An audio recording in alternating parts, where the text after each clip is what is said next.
사랑에 빠진 게 죄는 아니잖아. 이런 결혼과 관련돼서 뭐 거짓말들이 있고 뭐 이런 거에 대해서 특히 뭐 학력, 직업 이런 게 대부분이 가짜인 거로 밝혀져서 오늘 사연은 결혼정보업체를 통해서 뭐 배우자 될 분을 소개받았고 그래서 이제 뭐 실제로 결혼 준비에 많이 나아갔는데 알고 보니까 뭐 이제 배우자가 될 남자분의 뭐 학력, 직업 이런 게 대부분이 가짜인 거로 밝혀져서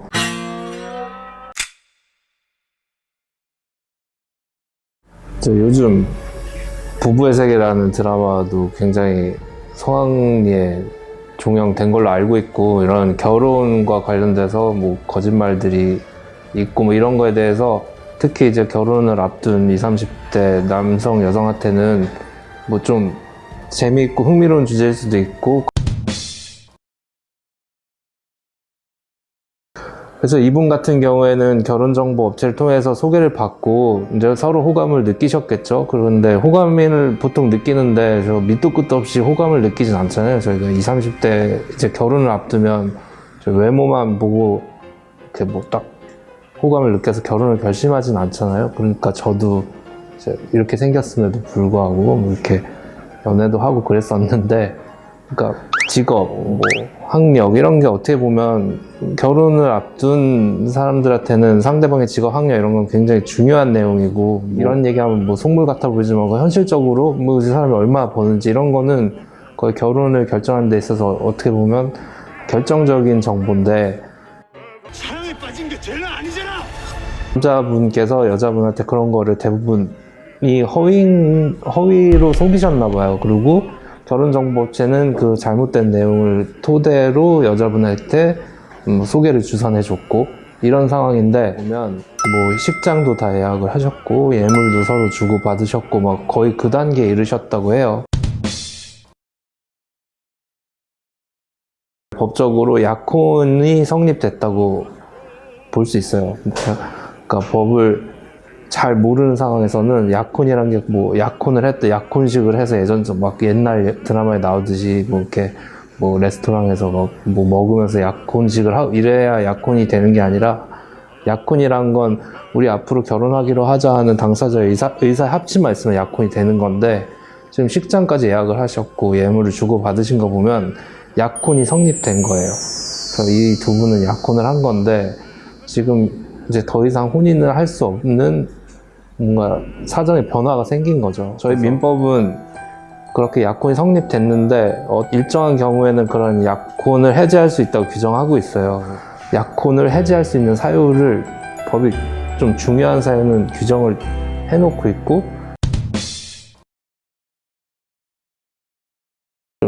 이번 사건과 밀접한 관련 있는 중요한 판결이 있는데 일방이 학력이나 직급 등을 속인 경우에는 우리나라 판례에 그게 기타 중대한 사유에 해당해서 약혼 해제를 할 수 있다 이런 판례가 있어요. 그러니까 학력이나 직급을 속이면 이거는 뭐 당사자 간의 신뢰를 깨버리는 거기 때문에 약혼 해제할 수 있다 이런 건데 심하게 속인 경우에 해당하겠죠. 그래서 예를 들어서 연세대학교를 나왔는데 연세대학교라고만 얘기했는데 알고 보니까 원주 캠퍼스였다. 이런 경우에는 해당 안 할 수도 있어요. 근데 뭐 예를 들어 고졸인데 대졸이라 속였다든지 이 정도가 되면 중대한 사유에 해당할 수 있다고 보거든요, 저는.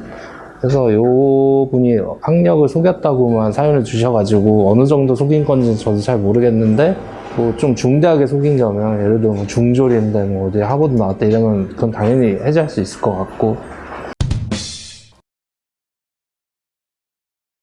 어쨌든 결론은 이번 사건의 경우에는 학력이나 직업 같은 거를 속인 걸로 인해서 충격을 받으셨고 그런 경우에는 약혼 해제를 할 수 있어요.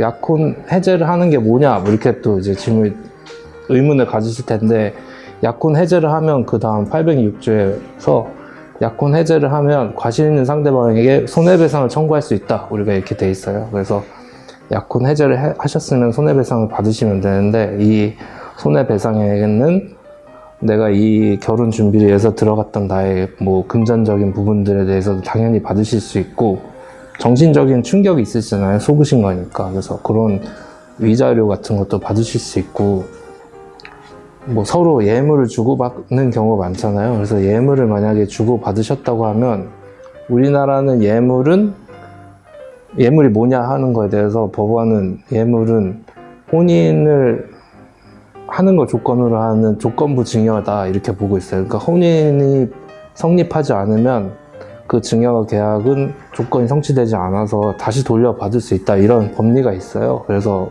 뭐 시계 같은 걸 뭐 남자한테 주셨다 하면 그런 거는 그대로 반환 청구를 하시면 되고, 돈이 들어갔다고 하면 그런 거에 대해서는 금전 배상, 그리고 나의 정신적 피해에 대해서 손해배상 청구를 하시면 돼요. 그래서 예전에는 이런 민사적인 절차뿐만 아니라 혼인 빙자 간음죄라고 해서 이제 뭐 혼인을 하자는 식으로 여성을 뭐 꼬드겨서 여성과 잠자리를 하고 뭐 이런 거를 형사적으로 처벌했었어요. 그래서 뭐 감옥에도 갈 수 있는 그런 거였는데, 이런 혼인 빙자 간음죄가 그 위헌 판결을 받으면서 사라져가지고, 사실 이제 이런 혼인을 빙자하면서 뭔가 사람을 속이는 행위에 대해서 형사적으로 처벌하는 거는 뭐 사실 쉽지가 않아요. 그렇지만 이제 민사적으로 뭐 금전 배상을 받으라는 취지에서 그런 법이 위헌 판결을 받은 거니까, 이런 거에 대해서 민사 법원에서 상당히 폭넓게, 예전보단 폭넓게 그런 배상액을 인정해주고 있거든요. 그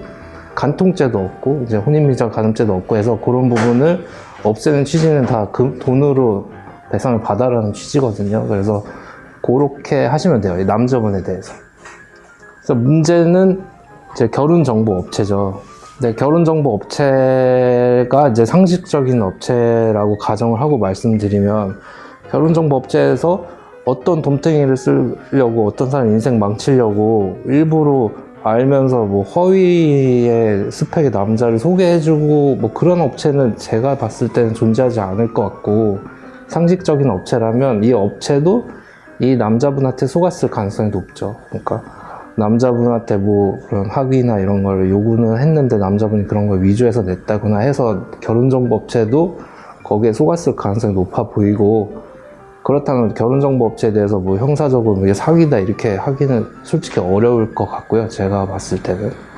그렇지만 이제 결혼정보업체에서 이제 그런 소개를 해주는 조건으로 뭐 돈을 꽤 많이 받는 걸로 알고 있고, 이제 그런 부분에 대해서 이게 잘못된 소개였고 완전 허위의 소개를 받은 건데, 환불을 요구하면 보통은 이제 환불을 받을 수 있을 것 같아요. 근데 이제 또 업체를 상대로 환불하는 거에 대해서 제가 뭐 조언도 많이 해주고 하는 편인데, 환불에 대해서 굉장히 환불이 잘 안 돼요, 실제로.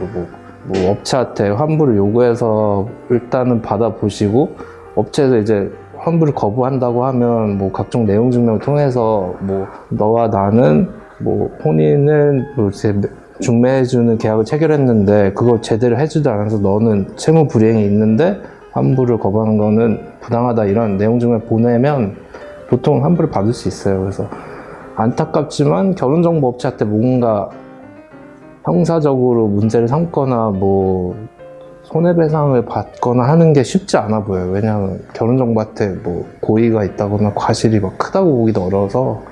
그래서 결혼정보업체보다는 요 자기의 직업과 학력을 속인 요놈을 상대로 좀 강력하게 민사소송을 하시는 게 일단은 그나마 지금 마음에 쌓인 한을 푸시는데 그나마 도움이 될 수 있을 것 같고, 그런 부분에 대해서 뭐 제가 많이 도와드릴 수 있으니까 뭐 고민 되신다면 다시 한번 연락을 주시면 제가 도와드릴게요.